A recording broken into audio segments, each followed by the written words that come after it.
बुजुर्ग रघुवीर जी अपनी पत्नी के साथ अपनी रिटायर्ड जिंदगी बहुत हंसी खुशी बिता रहे थे। पेंशन से दोनों पति पत्नी अपनी जीविका से खुश थे।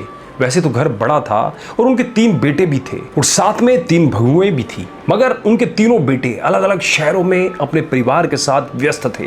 वैसे उन्होंने नियम बना रखा था, दीपावली या कोई अन्य त्योहार तीनों बेटे के साथ परिवार उनके पास आएंगे, साथ रहेंगे, साथ खाएंगे, साथ वक्त बिताएंगे। उन सुखद अनुभव और खुशियों के सारे रघुवीर जी और सुधा की जिंदगी सुखद थी, मगर फिर उनकी खुशियों को जैसे नजर ही लग गई। अचानक सुधा जी को एक रात दिल का दौरा पड़ा और एक झटके में उनकी सारी खुशियां बिखर गई। तीनों बेटे दुखद समाचार पाकर दौड़े आए। उनको सब क्रियाक्रम के बाद सब शाम को एकत्रित हो गए। बड़ी बहू ने बात उठाई, बाबूजी अब आप यहाँ अकेले कैसे रह पाओगे, आप हमारे साथ चलिए। नहीं बहू, अभी यहीं रहने दो, यहाँ अपनापन लगता है। सुधा की अनेकों यादें हैं। और फिर बच्चों की गृहस्थी में कहते कहते रघुवीर जी चुप से हो गए। बड़ा पोता कुछ बोलने को हुआ, उन्होंने हाथ के इशारे से उसे चुप करा दिया। बच्चों, अब तुम लोगों की माँ हम सबको छोड़कर जा चुकी है। उसकी कुछ चीजें हैं, वो तुम लोग आपस में बांट लो। मुझसे अब उनकी साज संभाल नहीं हो पाएगी। कहते हुए अलमारी से रघुवीर जी कुछ निकाल कर लाए।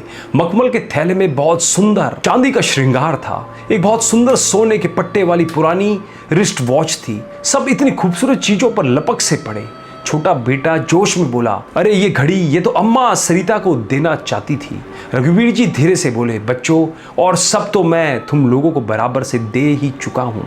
इन 2 चीजों से उन्हें बहुत लगाव था। बेहद चाव से कभी कभी निकाल कर देखती थी, लेकिन अब कैसे उनकी 2 चीजों को तुम तीनों में बांटू समझ नहीं आ रहा। सभी एक दूसरे का मुंह देखने लगे। तभी मंझला बेटा बड़े संकोच से बोला, ये चांदी का श्रृंगार दान छोटे के अनुसार वो मीरा को देने की बात करती थी तो वह ले ले, और सोने के पट्टे वाली रिस्ट वॉच मंजली बहू को तो वह ले ले। पर एक तो समस्या तो बनी ही रहेगी। रघुवीर जी मन में सोच रहे थे, बड़ी बहू को क्या दूं।